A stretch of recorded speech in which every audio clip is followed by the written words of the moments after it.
Hello, welcome to this week's video. Coming up in this week's video, some feedbacky Hendrix nonsense,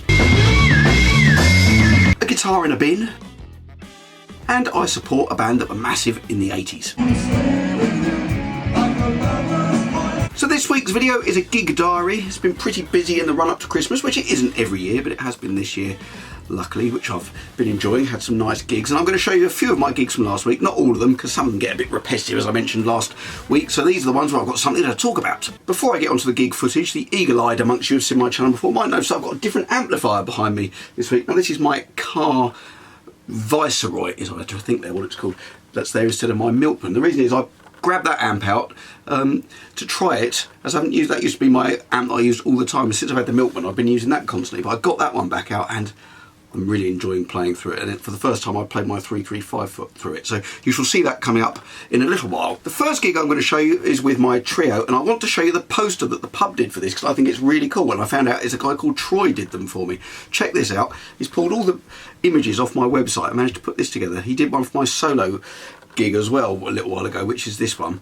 I thought they were really cool. Check out my website if you haven't already. It's iamtjwalker.com. If you've seen my videos before, you'll recognise the drummer in this next clip, as he's normally the keyboard player in the band, but he's also an extremely good drummer. He's also a very good bass player, and I've never heard him, but I believe he's a very good guitarist as well. The only reason I've not heard him is because I'm always playing the guitar, so I haven't heard him playing as well. So as I mentioned, on this gig I'm using my Carr Viceroy amplifier with my 56 custom shop Strat, which isn't on the wall, it's still in the case I think. And people have asked me before, I'm using in-ear monitors here, but because I like the sound of the amp in the room, I use one in-ear monitor which mainly has my vocal in, but in this case actually we had a proper mix. All the drums were mic'd up and the bass and the guitar were in it, so I had a proper mix in my in-ears, but I still like to have one normal ear plug in, still protect my hearing. And the in-ear monitor I've got has actually got a filter in, so I called an ambient one, so I can hear everything surrounding me. So that's the way I have it set up. If you're interested, that's the way I like the sound. So this first tune is out of a medley of guitar riffs that I do, and we go into a bit of Purple Haze.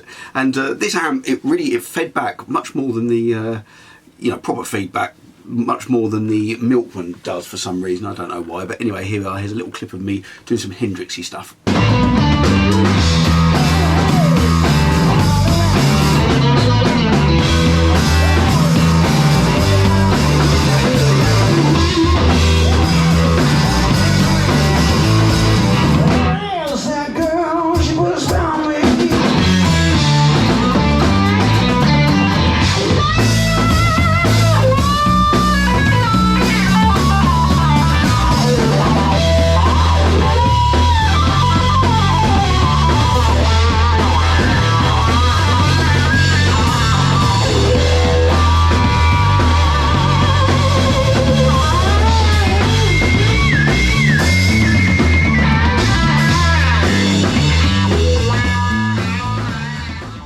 Then just another solo from Sweet Home Alabama, a little bit of different, more country style stuff.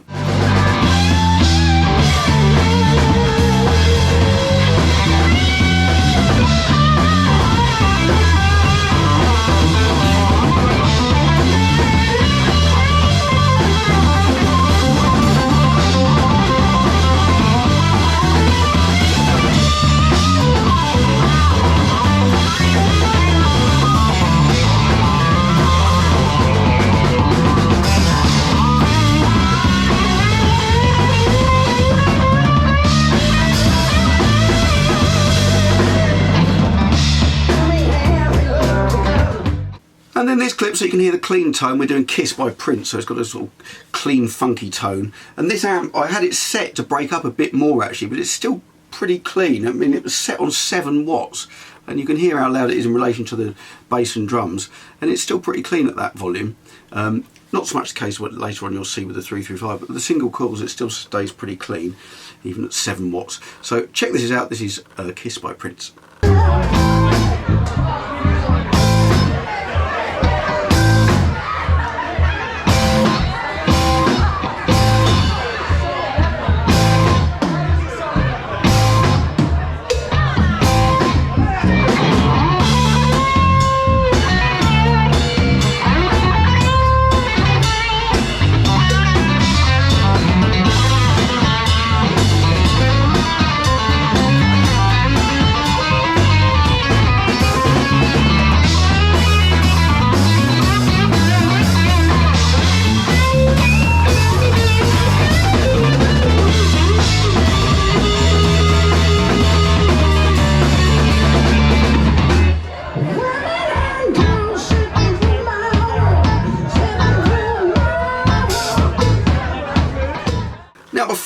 to this next gig, which is my support gig. I wanted to show you this because my kids are often putting videos up that are satisfying things getting cleaned or squashed and things like that. And I finally have been meaning to for ages, but I was waiting to do a restring on my main gigging acoustic guitar, which is a Takamine. I noticed that the fretboard was absolutely disgusting, so I've done some before and after photos here, so you can see these photos. And what I would like to ask the hive mind out there on the internet is why the gunk on the fretboard is in the bits where you don't put your fingers, particularly on this acoustic guitar above the 12th fret. It's completely gunked up all over it, where I never put my fingers, and the bits that are clean are where I've worn them off with my fingers. So where does this gunk come from? If it's finger gunk, how come it's where your fingers don't go? Or does it just go all over the entire fretboard and then you wear the bits off where you put your fingers? An interesting one. I've never noticed that before, but you can see it in these photos. It's worn off where you most often play the guitar. So this gig, I was asked to support Big Country. I'm not sure how big they were in the States. They were certainly massive in the UK back in the 80s. And I recognised quite a few of their songs when they started playing, and they were a really good band. But I got asked to support, so I'm just going to show you these photos of my dressing room door. It's somehow very satisfying to have your name up in ink on A4. And I'd been told before I arrived by the agent who booked me that I should play mainly original material, maybe one cover version. When I got to the venue, they said it's a Saturday night drinking crowd. Could you do some up-tempo covers to end your set? Luckily, I can do both. So I did about 5 of my own songs, which went down pretty well actually. And in fact, I'm going to show you this clip first. I managed to get them singing along one of my songs called I Should Have Been a Cowboy, which I've shown this before. I've managed to get crowds singing it, even though they've never heard it before. So this is me getting the crowd to sing my song called I Should Have Been a Cowboy. Do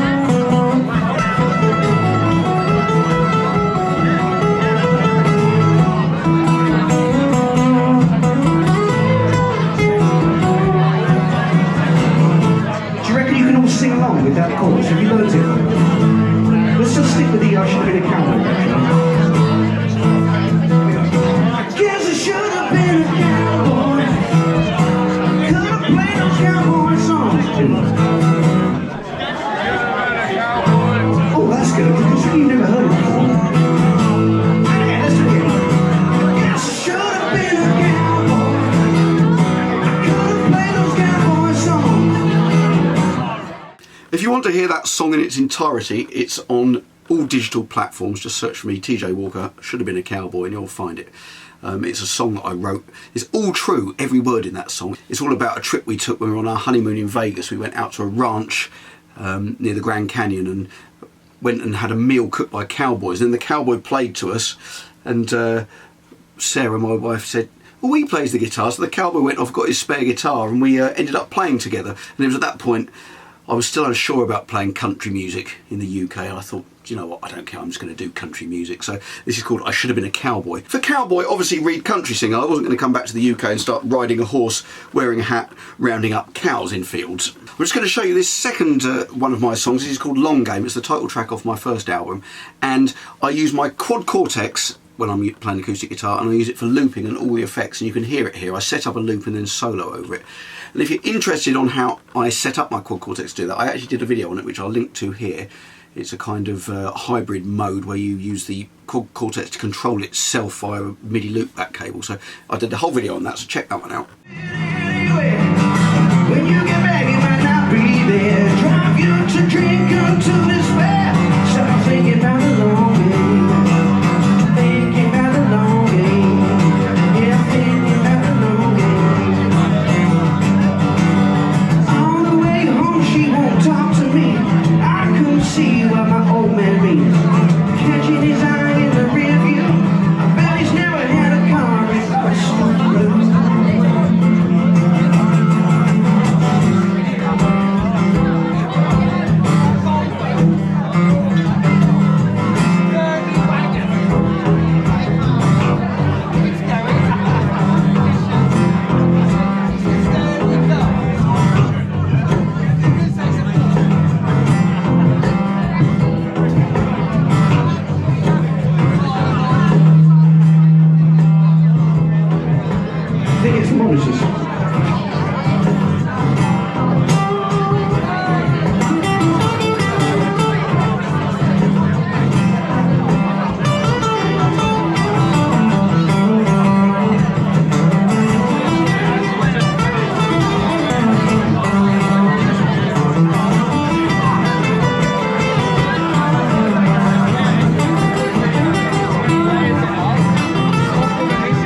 And then I did a few covers at the end. I did some Hendrix on acoustic guitar, I did some Police, I did Call Me Al by Paul Simon, and then I finished with, well, you have to finish with this one really if you're going to get people singing along, American Pie, and I got the whole crowd singing. So I'm going to show you this because, and hopefully not get a copyright strike, because as I was getting the crowd to sing it, I filmed them on my phone. Not very successfully, because by the time I got it out of my pocket and found the camera thing, it would almost finish and I had to get back to strumming. But I then filmed the crowd, which I did get a little bit of, and I said at the time, if you watch my YouTube channel next week, I'll post this video. So this is for anyone who listened to me. This is you watching me filming you. I'm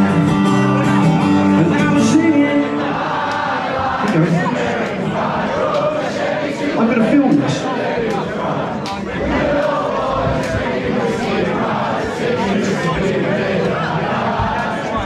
This will be on my YouTube channel. Here we go again. This will be on my YouTube channel. So let me now show you a clip of Big Country playing. This is one of their big hits called In a Big Country.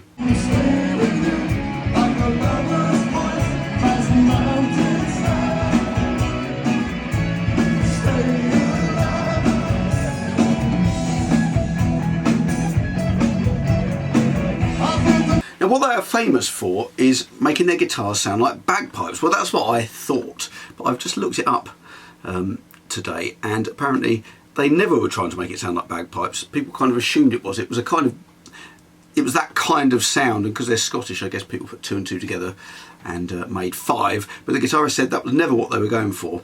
But they were not doing string bends, so they didn't sound like Thin Lizzy or some of those sort of contemporary guitar bands. But they definitely have that sound that you heard in that clip. And Roger, who I mentioned a couple of weeks ago, who lent me the Guthrie Govan guitar, he said apparently you should never ask how they get the bagpipe sound, and that may be because it's not meant to be bagpipes. But anyway, I took a picture of the pedal board, which anyone in the crowd could have done, but I was standing next to it and I took a picture of it, and I think I might have the secret. This is the pedal board, and if you look, there's these 3 T-Rex Quint machines. These pedals either do an octave down, an octave up, or a fifth up, and if you look, there's 3 of them, and they're all set to do one of those things each. So I'm not sure if that's what he used to get the sound, because I couldn't get anywhere near the front when he was playing, but I suspect that might be something to do with it. Anyway, if you're interested. Now before I show you the footage of the next gig, I'm just going to show you this as, you know, I was on a high from supporting Big Country, and I was just parked the car and I was just on the way to the next gig, my sort of favourite residency we do. It's the Black Lion, I've shown on here many times, and you know, I'm on top of the world. I'm thinking the guitar is the answer here. I'm making my living playing the guitar, and then I saw this. A guitar thrown in the bin, discarded like a piece of rubbish. Very depressing. Anyway, back to the gigs. Black Lion again. Notice it's Johnny on keys. If you can see him, I don't know actually if you can see him in this footage, because I can't always see when I set the camera up. It's on a tiny little screen in the dark, and I can't see really where it's pointing. All I can see is a vague outline of what's going on, so I don't think I've actually captured anyone else apart from myself, which isn't the intention with these.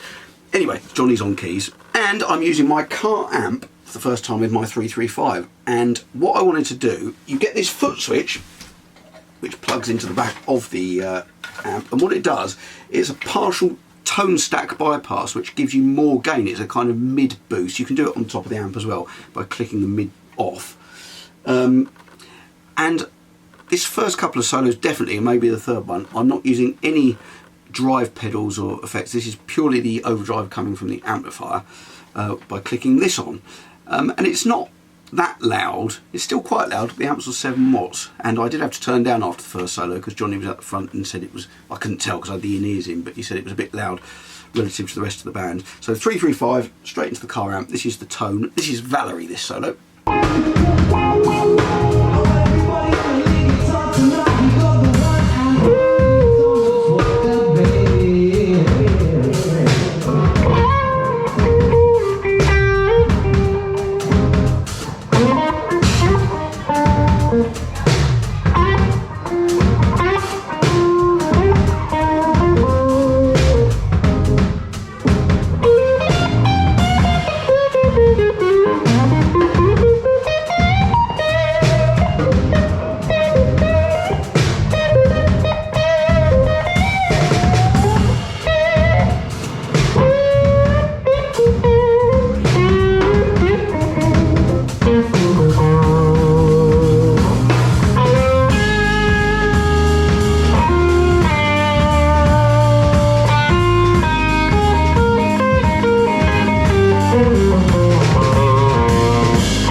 Now another solo, I think I'm getting the tone the same way, but I've got a little bit delay. No effects loop, it's just in front of the amp, so just a bit of delay into the front of the amp.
Well, thank you very much for watching. I hope you enjoyed the video.